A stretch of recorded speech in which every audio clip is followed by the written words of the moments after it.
Cheers, buddy. It looks great. It looks fantastic. Great. Ooh. Oh, man. Now tell you what, that's a fall beer right there. That's a fun fall beer. I'm in love.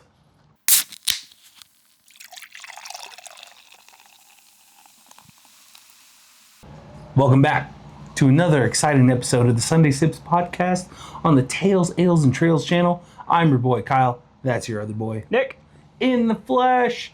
We're hitting you with a non-local beer today. Super excited. Nick put me on this beer, or more so, he told me we're doing this beer, and I trust him. And it's from a brewery that I have not heard of. We looked it up. It's from very small town. Yep.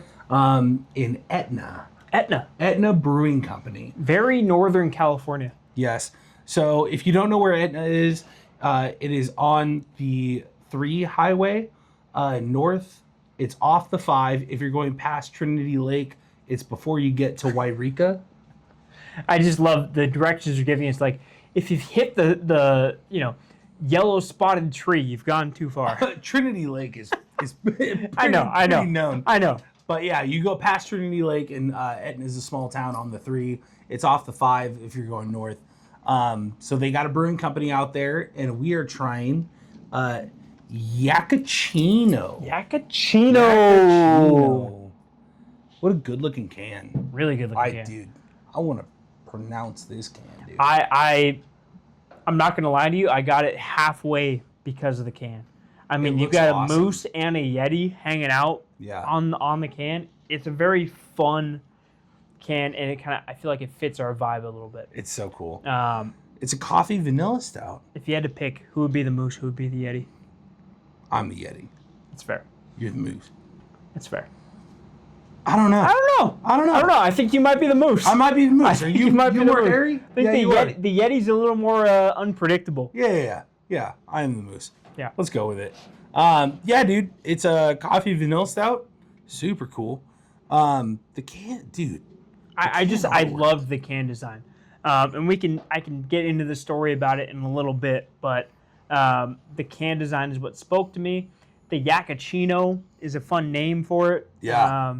I think producer Brittany would love to have a taste of this. She's unfortunately not in the building at the moment, but a coffee vanilla stout feels like a beer that she might be into. Right. And Etna Brewing, and I do want to talk about this at some point in this podcast. Sure. Etna Brewing was just on a list that I saw of the best breweries in California.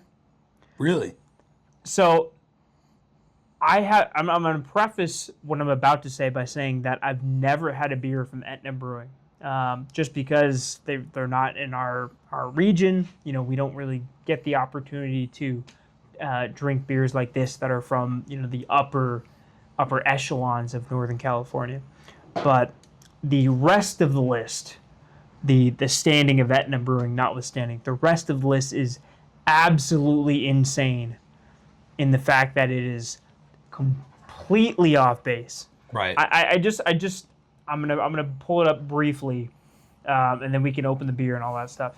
So this is a 6.4% stout, relatively low if you're not going like imperial stout, which is typically what I think of, but obviously Guinnesses are lower ABV. 6.4 is sure, pretty typical. Sure. I couldn't find on their website like a description of the stout, but on the can it says it's a seasonal collaboration between Yaks and Etna Brewing Company, a vanilla stout like no other. That's probably why it's not on their main website, because it's a collab. Sure. But yeah, dude, 6.4. Yeah. Pretty excited to get into it. Yeah, I am too. We can crack it, and then I can have my little tiff. A little spiel. Yeah. 3, 2, 1. Oh no. Oh, Kyle. It bent. Kyle. It bent. I'm pouring. Oh no. This is the first tiff, dude. Hold on. It didn't go up at all. We might have to get another beer for you. We're back. There we go. Now you get a proper pour. 100%. So I wanted to bring this up to you. And I am going to name the website. I won't name the writer. But the website needs to be named because this is foul. Like really foul. It's called mybartender.com. It's the top 30 breweries in California ranked. Okay. And it says California's craft beer scene is a haven for beer enthusiasts with breweries across the state pouring creativity into every glass. From San Diego's sunny coast to San Francisco's lively urban core, these spots craft everything from crisp lagers to bold IPAs with unmatched skill. This article rounds up the best breweries in California, spotlighting those that excel in atmosphere, flavor, and community spirit. Nice. So that's the premise for it, right? Right. From the get-go, I'm really concerned. Okay. But I want you to guess where not only the biggest craft brewery in California, but one of the top 3 craft breweries in the entire country in the world ranks on this list. Can you give me any kind of a guess about where it might sit? So by this and I know, question, and I'm gonna stop right here and say I know that this is an incredibly biased take because we live in the town that Sierra Nevada resides in. So we are inherently biased. I know what you're talking about. You're talking about Sierra Nevada. The numbers speak for themselves. You're talking about Sierra Nevada. Yes. Obviously. Of course. It's probably bad. That's why you're asking me. I would like, before I guess, to take a look at that, dude. That is a stout. That is a stout. She's got a little darkness to her. It smells like coffee and vanilla. I love it. It's obviously not number 1, or else you wouldn't be asking me this. Oh, brother, ain't number 1. I'm gonna guess number 8. Do you want to take another guess? Is it 6? Do you want to take another guess? Going the wrong way. You're going the wrong way. Is it 15? It is 13 on this list, which means that someone decided that there are 12 better breweries than Sierra Nevada Brewing Company in the state of California. Listen, which is, I don't care who you are, I don't care where you're from. Some people are wrong. You should discount this list from that alone. Some people are wrong. And I get we talk about this all the time. Beer is subjective. It's built on your flavor profile. But when you go off of craft beer standards, I can understand if you make an argument that Sierra Nevada is not number 1, but maybe, but it's got to at least be top 5, dude, top 3. No, it's top 2 and it's not 2. Yeah. Yeah. I can tell you. So I'm from the East Coast. Someone from everyone's like, Sam Adams was the first craft brewery, whatever. Make an argument. But if Sierra Nevada is not top 3, that's ridiculous. Yeah. Kind of ridiculous. I also accidentally took a sip before we took our first official sip, so we might have to do that. We can talk more about this in a second, but I do think we should take a sip of this Etna. Yeah. Cheers, buddy. It looks great. It looks fantastic. Great. Ooh. Oh, man. Now tell you what, that's a fall beer right there. That's a fun fall beer. I'm in love.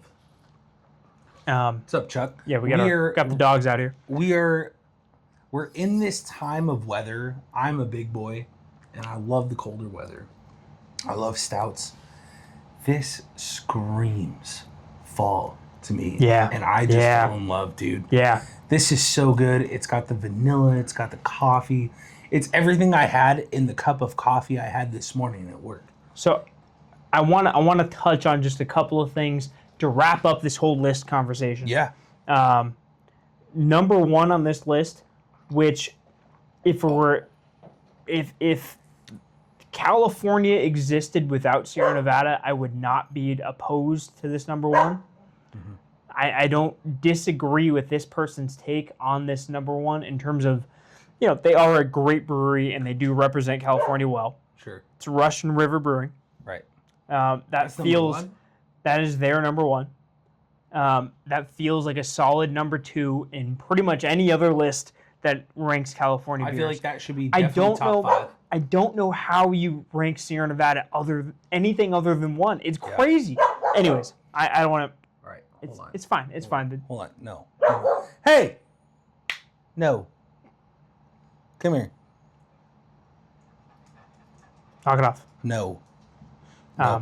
Anyways, I don't know how you rank Sierra Nevada anything other than one. It feels like a automatic disqualification of your qualifications to be a brewery ranker in the state of California. I think there's a lot. I'm tipped. I really am. And there's some great breweries on this list that maybe deserve the spot that they're in. Monkish Brewing, which we have not reviewed on the podcast, but does make sense. Things like Alvarado Street Brewing, good beers. Good beers. We've had Cellar Maker Brewing, which comes in at number 10 on this list. Sorry, 11 on this list. It's pretty good. Which is really good. We've had Cellar Maker. We've enjoyed their stuff. Firestone Walker. We've tell me had the top 5. The top. You're not going to like the top 5. I can tell you. Number 1 is Russian River. Oh, okay. Number 2 is Monkish. So I think both of those could be in the top 5 for California. Conversation-wise. But I don't think they're top. I don't think Monkish is top 2. Okay. Number 3 is Sante Adarius Rustic Ales, which is a brewery from Capitola. Oh, yeah, right next to Santa Cruz. Correct. Yeah. Number 4 is Bottle Logic. Yes. And then number 5 is Alvarado Street. So I don't totally disagree with a few of those picks, but it is criminal that Sierra Nevada is 13. And just that makes me want to disregard everything else about that brewery, about that list. Anyways, let's get back to the beer. Yes. I've got a great story about the beer. This is, before he says it, this is not Etna Brewing's list. Yeah, Etna did not end up on this list. I was talking earlier in the podcast, I was referring to a different list that I saw Etna on, which was kind of inspiring for them, being such a in such a unpopulated part of the state, very small town. For them to rank among the best beers on any list is pretty cool. Yeah. So we came across this beer on our way home from a mini road trip. We went from Chico, eventually all the way up to Crater Lake National Park. We stopped along the way at Burney Falls. We also stopped at the Lava Beds National Monument. Nice. It was a really fun time, awesome experience. On the way home, we stopped at what is kind of an iconic restaurant along the I-5 corridor. Sure. It's called Yaks on the 5. Nice. It's in Dunsmuir. Oh. And they specialize in probably some of the biggest burgers I've ever seen in my life. Okay.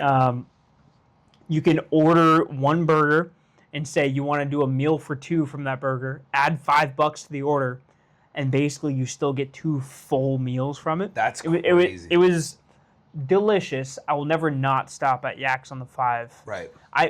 The last time we were coming down from Oregon, we skipped Yaks on the 5 to go to Woody's Brewing.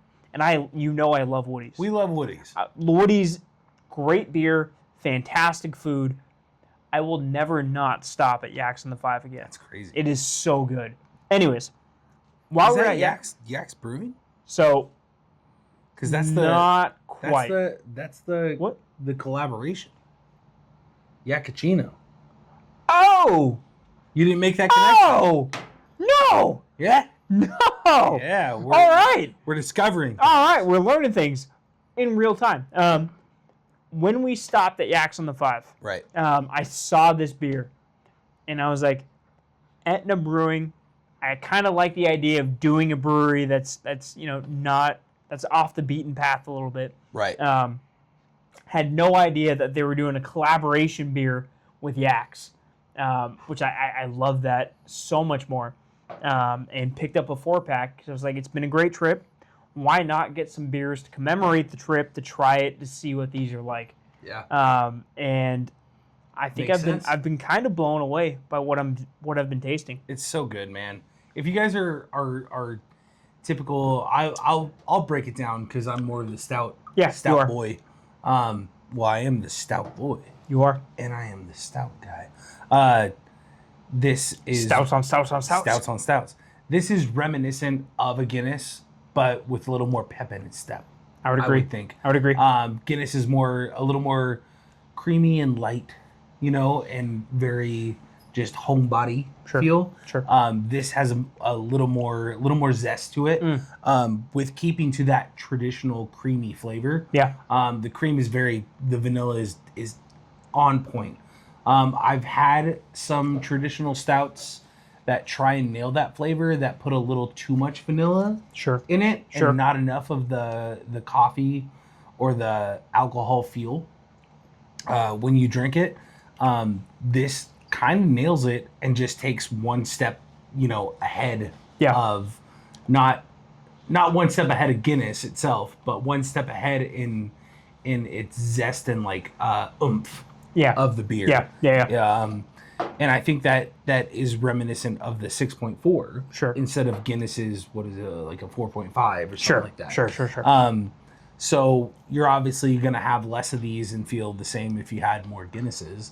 But if you want a little more oomph in your beer, but you want that traditional stout flavor, creamy stout flavor, I would love this it. is a really good option. As social media has purveyed creamy pints for the boys. A little bit about Etna Brewing itself, a little short paragraph. Please. The history of Etna Brewing begins with Charles Kapler, a native Alsace and brewer by trade. Kapler first left his homeland in 1857 to come to the U.S. In 1860, he was employed by a brewer in Wairika, where he remained for 5 years. In 1865, he returned to Alsace and was married to Florentine Kreiner. In 1867, the couple returned to Wairika in December of that year. The following year, in 1868, the Kaplers purchased Hartstrand Brewery, which was located 3 miles east of Etna. On the Hartstrand Ranch, the brewery was operated at this location before moving to the new facility in Etna Mills in 1872. So it's a very, very old brewery. Yeah. I think it's one of the oldest in California. I'm realizing now, as I'm reading this, there's a bunch of tabs if you go to their website, Etna Brewing, and it gives a ton more information, like a whole story about it. Unfortunately, the Sunday Sips is 20 to 30 minutes long, right? So we don't have time to dive into it is a whole story, and I push you guys to go read it. I'm gonna read it after this, but this is so good. This is so amazing. We were talking about the can design, and I feel like this beer is more traditional than the can design presents. It's so good. I want these all the time. Yeah. If you're watching, I just tried to wipe off a bug spray from my arm, and it got on my lips. So I'm working through that. But his lips are numb. But hey, it's a really, really good beer. Delicious. And I don't know if it's quite the weather to be diving into stouts yet, but I saw the can. We can hope. I saw the can. I was like, we got to try this. Yeah. Like, it feels like a really fun vibe. It's so good. And it is a fun vibe. Do you want to rate? We'll rate. If you're going for... Ooh, do you want to... Go for it. If you're going for a feel of being in a homely environment, not on the river, this is not a river or a summer vibe. This is strictly fall, winter, for sure. For sure. Stouts are often those. Right. If you're in a pub and you have this, or if they have it, if you're in your own home and you're gathered around loved ones, you guys are watching a movie or something, this is a perfect beer, dude. gather around like if you have a hearth and a campfire, dude. It's good. Yeah. Or, fireplace. Yeah. It's amazing, dude. This is awesome. No, I do really enjoy this. Yeah. Do some plugs. I'm gonna do some plugs and then we'll rate it because for the risk of going long. By the time this comes out, our interview with the most recent interview that's going to be launched on the podcast will be with Last Insider, Ben Nielsen, good friend of the podcast, good friend of ours. Have a really fantastic discussion about his passion for cider, for making a more traditional more traditional natural style of cider than maybe the big box stores are used to producing. But also a really honest discussion about kind of the state of craft alcohol in 2025 and the struggles that the brands and the organizations that aren't the billion dollar companies face. Right. So I thought it was honest. I thought it was insightful. And I thought it was really, really fun to be able to talk to him about why he's doing what he's doing and the love he has for the cider he makes.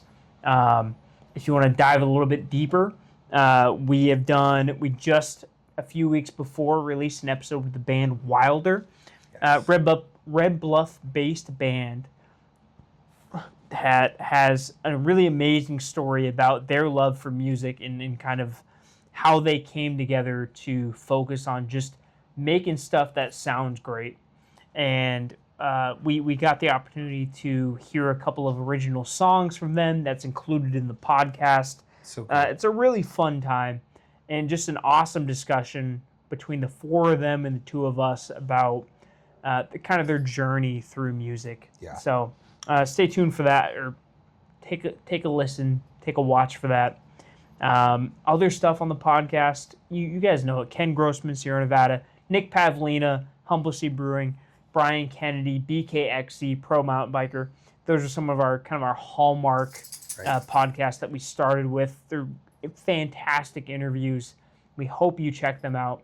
Kind of the whole point of this is telling great stories about inspiring folks. And I think every single time we've done one of these interview style podcasts, we've been able to tell those kinds of stories about people who have really fascinating stories to tell. Yes. Really great journeys that we have been able to expand on. So really, really pumped about that and really excited about what's to come. I don't want to tease too much, but we've got some breweries from, maybe Michigan that might be dropping on the podcast we're in expanding. the next few months. Yeah. Expanding. And maybe a cider house from Oregon, if you catch my drift. Hey, easy.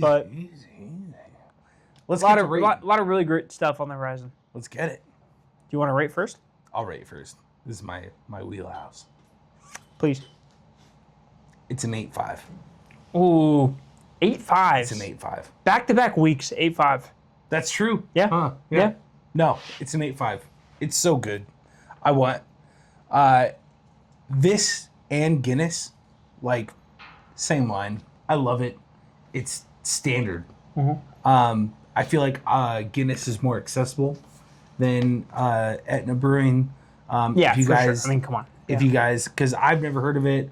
Nick picked it up, and we're kind of not that far away. Sure. So I'm pretty surprised I've never heard of it. But if you guys are able to pick it up, it's very good. It's a really good beer. Also because it's a collaboration, it's probably rare. But it's very, very reminiscent of the true staple of Guinness. If you like stouts, you're going to love it. 8.5 for me. In the right setting. Obviously, I'm not drinking this on a boat on the lake. No. Not when it's 98 degrees outside. But if you odds me and I'm pressured, I will. But you wouldn't even have to odds me. Just bring it. But yeah, dude, it makes you feel warm inside. It's a grand beer. Yeah. I love it. Yeah. No, I enjoy it a lot. Yeah. 8.5 for you? 100%. I'm going to go 7.5. By the way, that's 2 weeks in a row of me reviewing at a lower score than you. Really? When you are for all intents and purposes, the more critical reviewer. Am I traditional? I think traditionally you do review a little bit more critically than I do. All right. I like this beer a lot. I love the can design. I love the fact that it's a collaboration between one of my new favorite restaurants and a brewery like that, even though I didn't know it before buying the beer. Right. And I think it might be a product of the environment that we're in right now. You know, it's what, 7:30 at night, and it's still probably 87, 88 degrees outside. It's cool enough. It doesn't lend itself well to this environment. Sure. It's not super refreshing in this space. I think if the situation calls for it, if we had started a fire, you know, for this podcast, and it's, you know, 50 degrees outside and we're staying warm by this, then a stout would make a lot of sense. Yeah. A stout would taste delicious in that environment. So because of that, it still is high ranking because I do think it's a great stout. You see the value in it. Yeah, I do. Yeah. I do. Yeah. I just don't think it's right for this period of time. Right. Well, me too. Me as well. And maybe that shouldn't have that much of an impact on the overall ranking. I was putting myself with me and you in some armchairs. Sure. With corncob pipes next to a And fire. the other thing I think I have to factor in is that at the end of the day, I'm not a coffee person. You are not. Like, I can have a coffee stout, and I can appreciate what a coffee stout is. Right. But that coffee flavor just doesn't sit great with me compared to other people. Right. So that definitely factors into the overall score. But I feel like your score is reminiscent of that. But I think 7.5 is still acknowledging that it's a great beer. Right. But it's maybe not the great beer that I love at the end of the day. For sure. So 7.5. 7.5 for me, 8.5 for you. Cheers, buddy. Yep. It is very drinkable. I love it. For a 6.4? For a stout, yeah. For a 6.4? Yeah. I love it. God damn it, I got more bug spray in my lips. Yeah. Don't forget, like, subscribe. We're on YouTube. We're on TikTok. We're on Instagram. We're on Reddit, Spotify. We're on all the stuff. Everything. Yeah. We're working on getting more out there. So don't forget, you crack one for us, we crack one for you. Cheers. Take care.